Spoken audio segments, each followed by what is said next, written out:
This is Franchise Today, brought to you by FRM Solutions, providers of the best-in-class software solutions for franchise relationship management. Franchise Today is your destination for weekly information, conversations, and interviews with accomplished industry leaders, all of whom share best practices for sustainable growth and sensible franchising. Here now, your host, Stan Friedman, to kick off this week's podcast. Today is Wednesday, December 4th, 2024.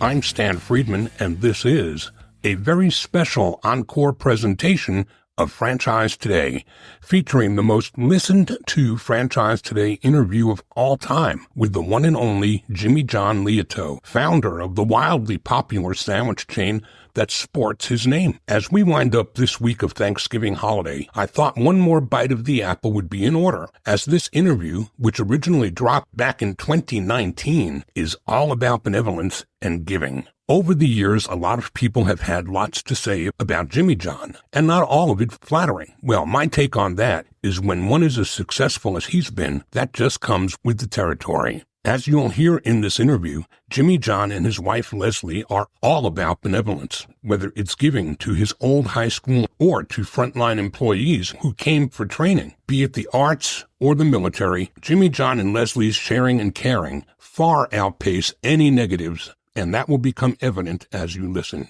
I'll tell you what, let's take a quick time out right here, and when I return, I'll introduce you to the larger-than-life restaurant legend. I'll be back in 2 minutes or less with the iconic Jimmy John Liautaud. Don't go away. Franchise Today will be right back, but first, a word from our sponsors. Franchise Today is brought to you by FRM Solutions, offering the only CRM tool built exclusively for franchising that lets you have it your way. Whether you're a single brand needing professional tools across departments or a portfolio of brands needing franchise-specific CRM across the enterprise. Either way, FRM satisfies the needs of many with the power of one. That's right, one single instance of FRM is all it takes across departments or across brands. So if you've had it with inflexible, one-size-fits-all CRM, end your frustration today. FRM offers robust dashboarding, tailored reporting, and with open APIs, FRM pushes, pulls, and integrates with other databases, providing you with a single source of truth. Don't just take my word for it. Visit them at frmsolutions.com and order up a demo today. Franchise Today is brought to you by Profit Keeper, the #1 franchise analytics platform for franchisors and franchisees. Trusted by more than 150 brands and 50,000 franchisees, Profit Keeper connects KPI, benchmark, and royalty data from your locations, groups, and territories. With Profit Keeper, you see stats in real time, presented simply and graphically. This makes it easy to identify actionable information for franchisees to help them drive profitability and brand growth at the unit level. No more wrangling data and guessing what works and what doesn't. To learn more and to get started, visit profitkeeper.com/franchise today. On his personal website, Jimmy John Liautaud says, and I quote, "I'm living the American dream. But my life didn't start out that way. Up until my teenage years, family life was very stressful due to serious financial losses that resulted in 2 bankruptcies from my pop's entrepreneurial ventures. Home life was volatile, but school was worse. I was the fat kid, bullied, always picked on, or picked last, and I wasn't a very good student. I graduated second to last in my high school class, so college wasn't really an option. My dad wanted me to join the Army, but I wanted to start a business. So my father loaned me $25,000 with 1 year to make a profit. I had no plan B. I had to make it happen. Well, all these years later, Jimmy John is a self-made billionaire. He and his wife Leslie have and continue to give away millions, and in fact, 14 of his original 17 department heads came up through the stores and have themselves become millionaires. Well, if that doesn't say it all, he's here to share more. Jimmy John Liautaud, welcome back to franchise today? Thank you very much, Stan. It's good to be here. That warmed my heart. Well, I think it probably warmed the hearts of 14 of your executives as well. What did you say? I think that their spouses and their families and their communities and the local home builders and all the other people that benefited from that sharing for sure. So, Jimmy, I wanted to spend the time today that we've got together to talk about giving and what it means and sharing. And I think you've made some poignant analogies about spice means one thing to me and maybe another thing to others. But at the end of the day, it's still something that we all relate to as being hot. Philanthropy has been a big part of your life, and you've kind of been giving the whole way through. But when we hear about Jimmy John, we don't hear about that. Why don't you talk with the audience a little bit about what that means to Leslie and to you, and how it is that you do what you do to help others around you grow? Sure. Stan, if it's okay with you, I'd like to just share with you my journey of getting into helping others way back in the day when I started, and then we can talk about the evolution of my life and where it's evolved now to where Leslie and I are doing things together. Back when I started Jimmy John's in Charleston, Illinois, there was a issue in Charleston that it had really bad water. And I noticed that when I opened my first store and I was interviewing people, that I would interview people and I would interview these wonderful people that had these horrendous teeth. And, I was a fat kid when I was little, and I was just bullied and teased and beat up on back when that was okay to do. And as I would interview these beautiful people and they'd come interview with me and they wouldn't have jobs. And so I said, I really need some people. And this poor individual I'm interviewing is a wonderful individual, but has these rotten teeth. I said, listen, I'm going to hire you. And I would, in a safe way, bring up the teeth. I say, would you be open to me fixing your teeth and helping you with your smile? And I did it in a manner that was positive and reassuring.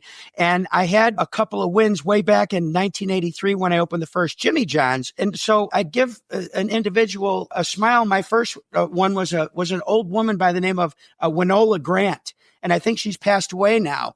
And it was a situation where, long story short, I did a total rebuild of her smile. And she went on to be she worked for me for like 7 years in Charleston, Illinois. And I said, boy, this is interesting how people get passed over because of how they look. And I needed people and I needed good people. And because people get passed over because they're judged the way I was judged as a fat kid. I mean, back in the early days, and you go into a restaurant by yourself and you're a fat guy, they put you back in the corner upstairs. And if you walk into a restaurant and you're a beautiful person, they put you right in front and showcase you.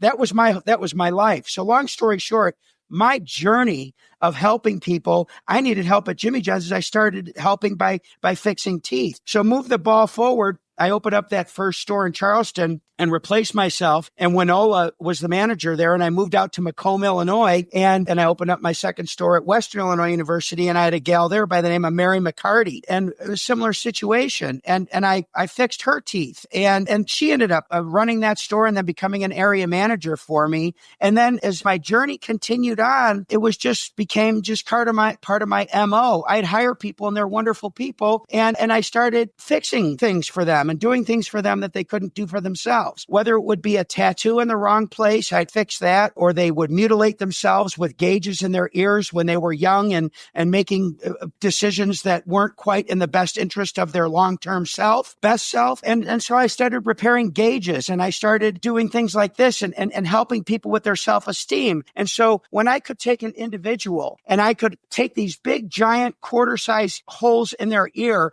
and I could repair that mutilation and I could line them up with the Jimmy John's training program and the journey at Jimmy John's and provide them not only self-esteem, but an opportunity to grow as much as they wanted to grow. It was just sort of this natural, beautiful harmony that was not because I'm philanthropic or because I'm virtuous or because I give back, but because it was a winner-winner. It was a beautiful symbiotic harmony. So that became just part of my MO and how I lived my life. And then my mother, whose name is Jimmy Liautaud, was Grażyna Gudaitis. she was a Lithuanian refugee. And she came from Lithuania when she was about 10 years old when Russia invaded Lithuania. In the middle of the night, they were bombed out of their home.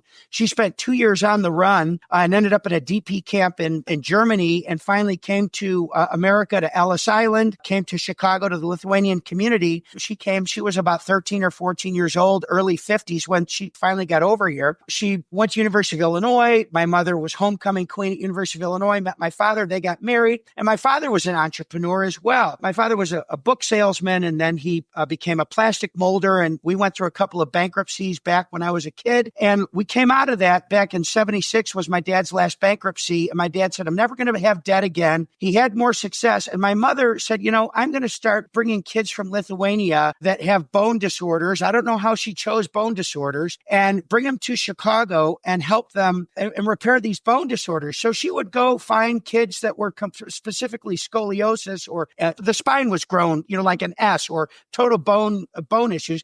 And she had a relationship with Shriners Hospital in Chicago, and she would bring one of the parents and the child to Chicago. So they'd be 2 months, 6 months, 8 months. And she would put them up, and she would take care of their expenses and bills and fix these kids. And I noticed my mom was doing this, and I started to have some success in the mid-90s. And so I started joining my mom and giving a few bucks for it. Well, pretty soon we said, these hotels are expensive. Let's buy a house where we could put these people up in a house in Lamont in the Lithuanian neighborhood. So we bought a house in Lamont, Illinois, and we started bringing over 3 and 4 and 5, 6 kids from Lithuania and fixing their bones. And meanwhile, I'm still doing all the stuff at Jimmy John's, but this is my journey of philanthropy. I just want to set the stage. So we would bring these families over, and Dr. Libicki at Shriners Hospital in Chicago, he was the lead surgeon, and he would all donate it, and we would take these children and transform them and change their lives, and then send them back to Lithuania. Well, that evolved, and then we said the president of Lithuania got elected. His name was Valdis Adamkus, and he was a Chicago guy that he was also a refugee, moved back to Lithuania. We actually helped him get elected with funding, and he was the guy that spearheaded Lithuania becoming part of the European Union. When Valdis Adamkus got elected, and my father and I were the largest contributors of that. And by the way, just so that you all know, it was like $200,000. But once that happened and Lithuania really started to prosper, my mom said to me, Jimmy, why don't we go and help do a hospital in Lithuania, and let's modernize it, and we can see about getting donations in America. And my mom said, I need $300,000 to put in some German windows. I mean, there's literally, these windows had no seals between the openings and the windows. They needed good windows in the hospital. And so my first real big philanthropic issue was I did these windows in the hospital for my mother. And my mother, she arranged all the donations of equipment and all containers and containers of stuff. Then we basically transformed this entire hospital in Lithuania. And then we brought the doctors from Lithuania to Chicago and trained them in Chicago, and then brought them back to Lithuania. Then the doctor group from Chicago went to Lithuania, and they helped them all and made this whole thing just become this beautiful, self-sustaining thing. And I did that with my mother, and it was such a wonderful thing to do. And it was such a feel good. And we just did it because it was my mother's homeland. And so that was my experience with philanthropy back in the early 90s and before I met Leslie. I met Leslie in 1998. And then we move it fast forward into the journey of Jimmy John's and things that I did and this is unscripted. This is all on memory. And when I think about when we started franchising the business in 94, it was rather informal. And then we formalized our training center and our corporate offices in the early 2000s. And we were bringing in people from all over the country into our 3-week Jimmy John's training program. And one thing that now was really for sure was that people's self-esteem is so sensitive. And when people are judged by a smile or a mutilation or a bad tooth or a scar or something like that, people are simply judged and they're put in a category of inferior. And not only do they feel that way because society makes them feel that way. I mean, look at what Hollywood, they still make fun of obese people, right? And they make fun of things that it's okay to make fun of. And I have these kids coming into training that are trying to find a life, but they have one of these issues. So one thing that we did is we created an alliance with a doctor in Champaign by the name of Dr. Scott Anderson, whose office was about a block and a half from our Jimmy John's training center in Champaign, Illinois. And he always kept a chair for us at his office. And so when the new trainees would come to Champaign, Illinois, every Monday, a new class started, 50, 60, 70 people come in.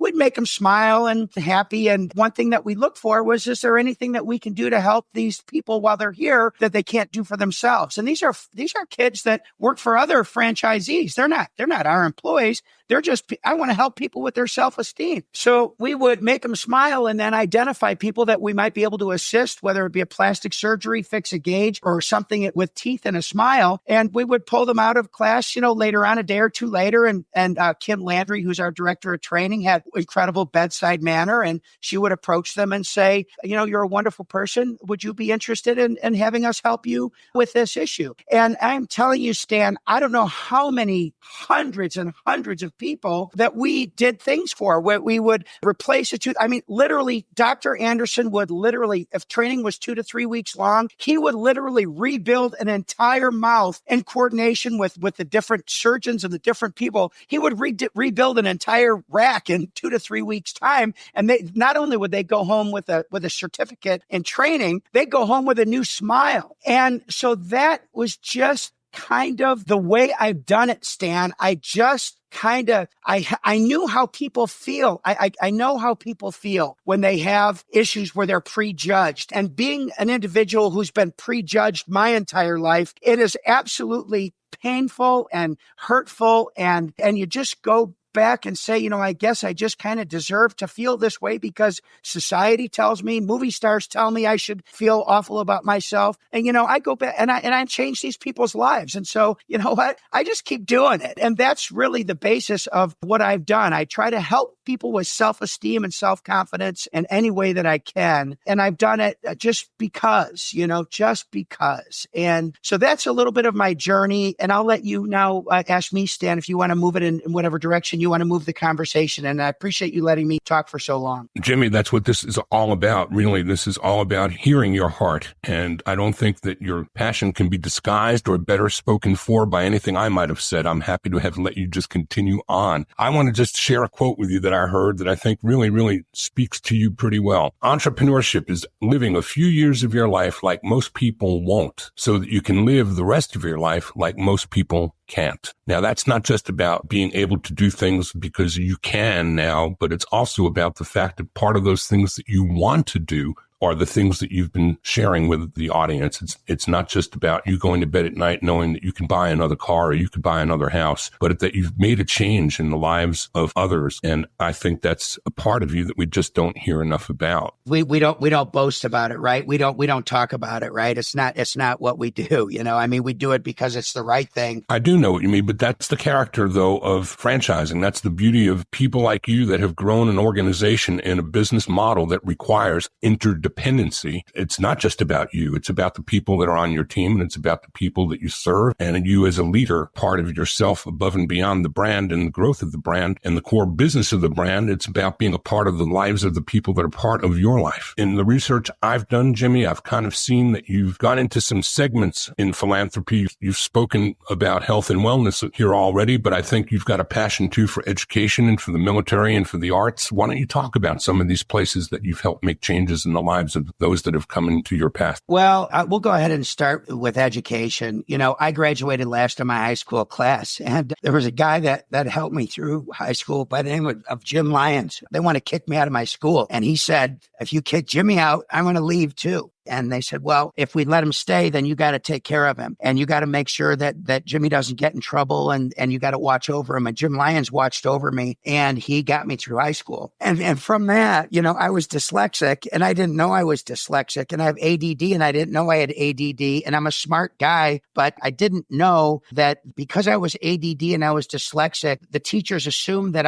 they knew that I was somewhat smart, but they also at the same time thought that maybe I was a bit of a smart ass because of my inability to comprehend. They're like, well, if Jimmy would just apply himself. Well, with dyslexia and ADD, I can read a book, but I can't comprehend the book. So long story short, with education, my first big give back in education was I gave $1 million to Elgin Academy, my high school, and they wanted to name it the Liautaud Upper School. And I said, there's no way you're naming it the Liautaud Upper School. You're naming it the Liautaud Lions Upper School. And then I brought Jim Lyons to the school, and we broke the bottle, or we had the celebration. And that was that. I did that. At the same time, my father was interested in partnering with the University of Illinois. He wanted to give some to and named the University of Illinois Chicago campus the Liautaud Business School. So I partnered with my father also back in the early 2000s, and we together gave a significant amount of money. I think it doesn't matter what it was, multiple millions of dollars, and it's now the Liautaud Business School at UIC in Chicago. So I did that. That was important to my dad, and my dad was a wonderful guy, so I joined him in that journey. And then from then, as far as education goes,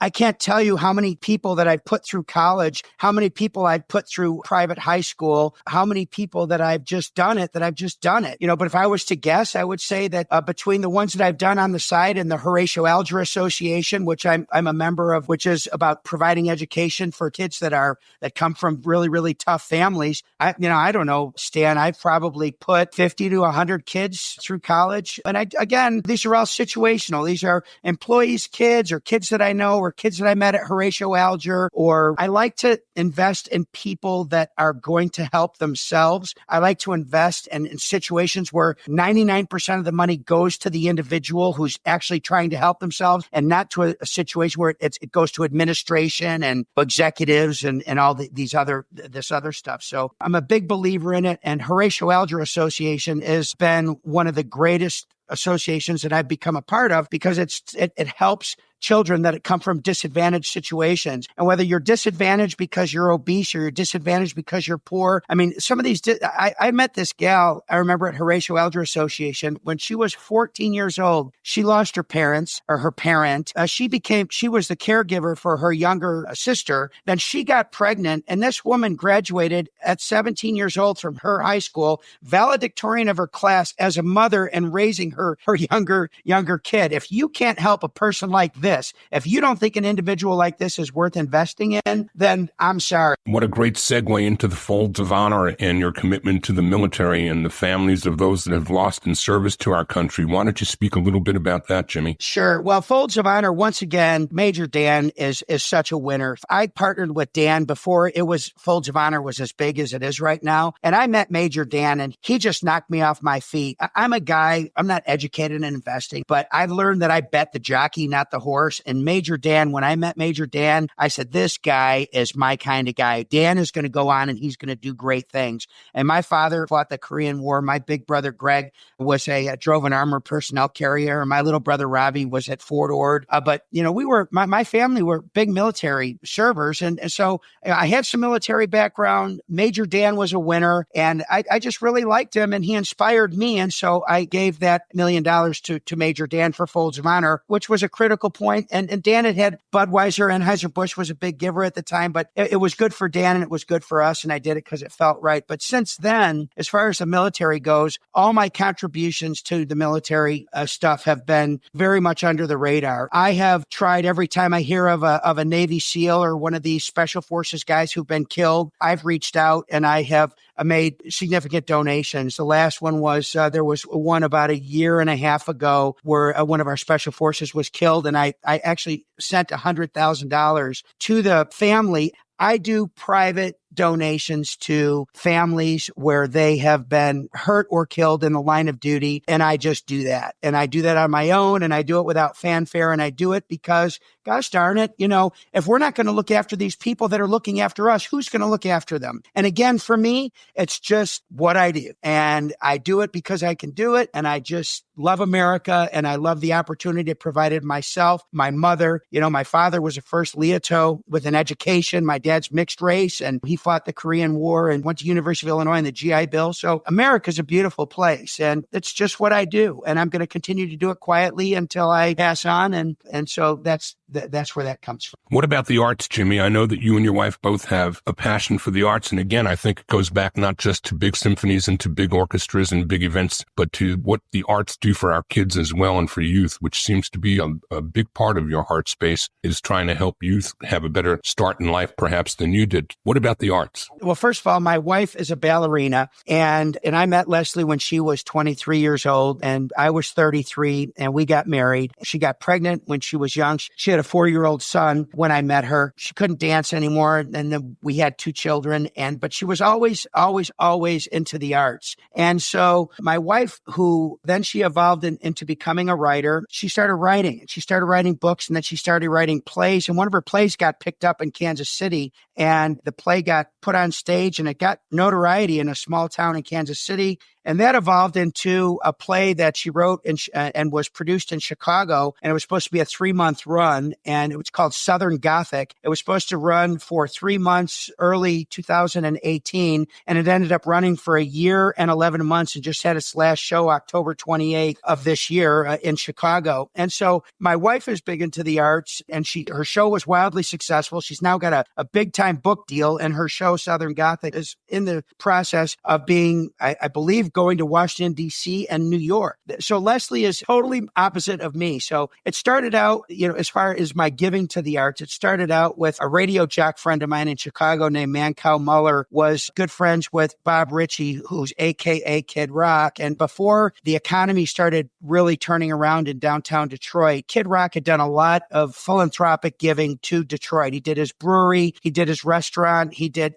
just a ton of give back in his community. And they were doing a fundraiser with the Detroit Symphony to help rebuild the Opera House in Detroit. And we made an extraordinary amount of money in the state of Michigan while Michigan was just struggling and in a really, really, really bad place. I had uber success with Jimmy John's. So it was an opportunity for me to give back into Detroit. And one thing led to another. And then whether it's a Champaign-Urbana Symphony or it's the Goodman Theaters or whatever else it is, I've just been a giver to the arts. And so at this point in time, Leslie and I don't have a strategic plan for the arts, but we will allocate a portion of it. And I'm just going to let Leslie do it in the arts. And then also at the same time, if I can extrapolate on it, I've brought my children. We have a family meeting every year about a week before Christmas. And we talk about, we actually formally identify all the giving that we've done for the year. And then what we do is we get together with the kids. And I did it 2 years ago. I said, kids, I want you to come together and figure out for you what's important to you. And I'd like you kids to help us allocate money from our foundation to give to what's important to you. And then there's another cool project the kids wanted to do, which is a project in Illinois called the Farm Way. And we have a musician friend of ours by the name, the band is called Hello Dave, and the lead is Mike Heimbaugh. And Mike just loves taking horses and retired horses and letting them live. And so anyway, we made a significant donation to the Farm Way in Illinois that enabled them to buy this farm, and they're just doing this wonderful thing. And I'm part of the Everglades Foundation down in Florida, which is involved in cleaning up the water. Unfortunately, with the sugar cane and how with technology, it's really eliminated the filter system that the Everglades provides Florida, and really, and that's what's causing the red tide, right? So we're trying to clean up the Everglades. We want the sugarcane farmers to be able to grow sugarcane, but we want to do it in a way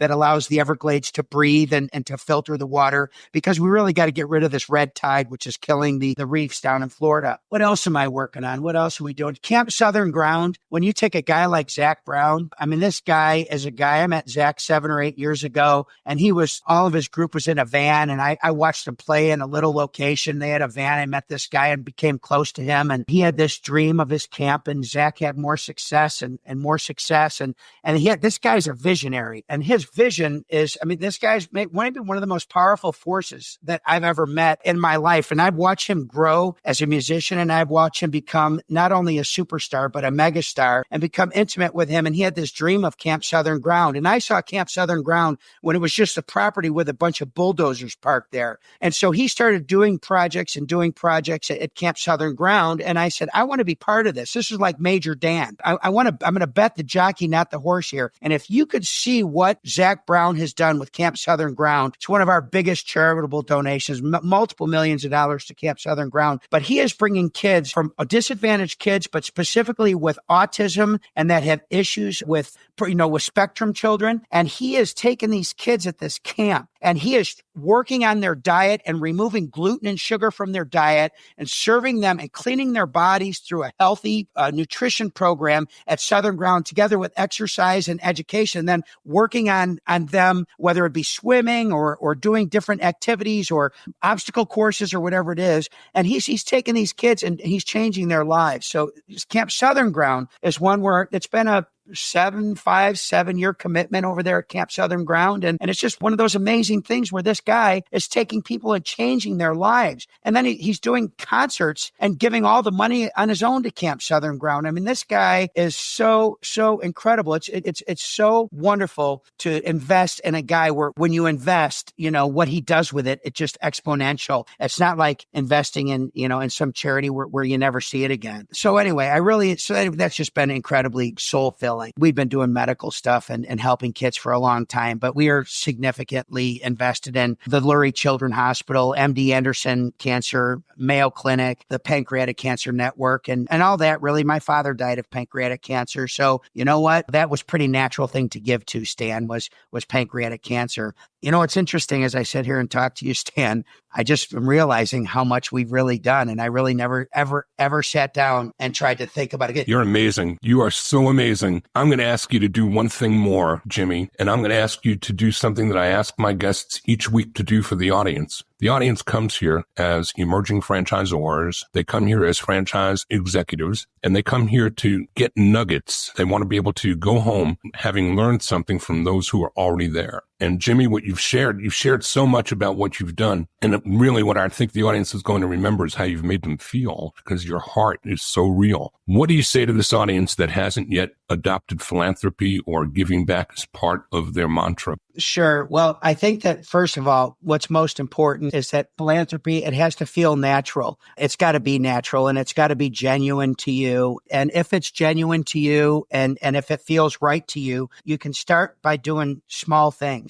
For the last, 5-7 years, I've done in Champaign, Illinois, I've taken every single sixth grader, put them on a bus with a t-shirt. We customize a t-shirt for the special outing. They go on a bus. The bus goes to Chicago and we take them to the Shedd Aquarium or the Museum of Science and Industry or the Museum of Natural History. And we give them a box lunch for lunch and we bring them back. And we don't require them to give the $5 or the $10 that typically somebody has to co-pay for a field trip. I mean, we started out just doing one class, and then Tina Gilman said to me, who runs my foundation, she said, why don't we just do the entire community and do all the schools in Champaign-Urbana, take all the kids? And I said, great, let's do it. And so you can start out by taking some kids on a field trip and taking inner city kids that would never, ever get a Jimmy John's box lunch or a new t-shirt or ride a luxury coach to Chicago and see a museum and get a candy bar and come home. You don't have to be that extravagant. You can start out with whatever is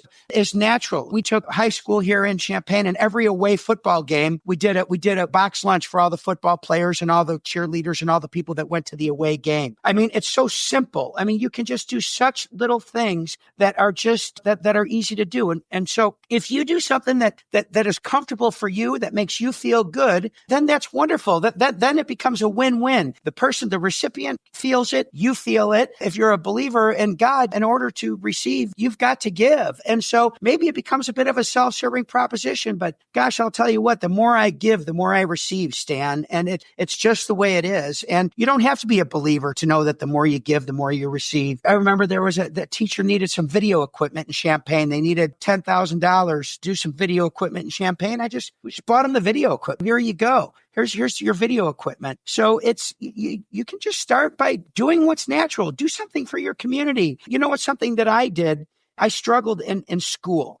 And the teachers thought that I was just a smart ass. And my dad was gone. He was an entrepreneur. He was working 100 hours a week. And my mother had 4 children, 11 months apart. She could barely hold on. And my parents didn't have relationships with my teachers. And I really wish my parents did. So what I did is I had relationships with my teachers. And every Christmas, I'd give them a really nice box of chocolate or a really good bucket of that great Garrett's popcorn from Chicago, the half caramel, half cheese. It's so delicious. If you haven't had it, you got to get online and order it or whatever. But I made a connection. And then about every month or so, I would deliver all the teachers at my kids' schools. I'd serve their whole break room Jimmy John sandwiches. And if there were vegans, I made them special vegan sandwiches. And if there were, and I knew what people wanted, and I would do a whole spread for them. So I created relationships. Well, is that charitable? I don't know if it's charitable, but it's a nice thing to do for your community. And it's a nice thing to do. It's a nice little surprise. It's giving a little love. So my advice to you is find something that makes you feel good. Start out in a small way. If you give $10 or you give $100 or you give your time, I mean, the easiest thing in the world to do, for somebody that has money is to give money. But for you to give your time or for you to coach somebody or to be a mentor for a Horatio Alger Association kid. I've got 3 or 4 mentees right now with Horatio Alger where they have an issue or they have a problem. They email me and I'm back to them right away. So you can give back by mentoring somebody. You don't have to give back financially. You can help people without money. There's so many ways to do it. I mean, there's so many ways. So we have a crisis nursery in Champaign, Illinois that helps mothers that are in a tough situation that have children. And it's just the most beautiful thing that we went in and we created a beautiful playroom for the children that we called Camp Jack Pine, because Camp Jack Pine is where, when I was a kid, that's where I went. And so I named this room Camp Jack Pine, and I bought toys and, a bunch of stuff. And it's now this beautiful thing in Crisis Nursery that's like a shining light in the day of chaos of the women and children that go to Crisis Nursery. So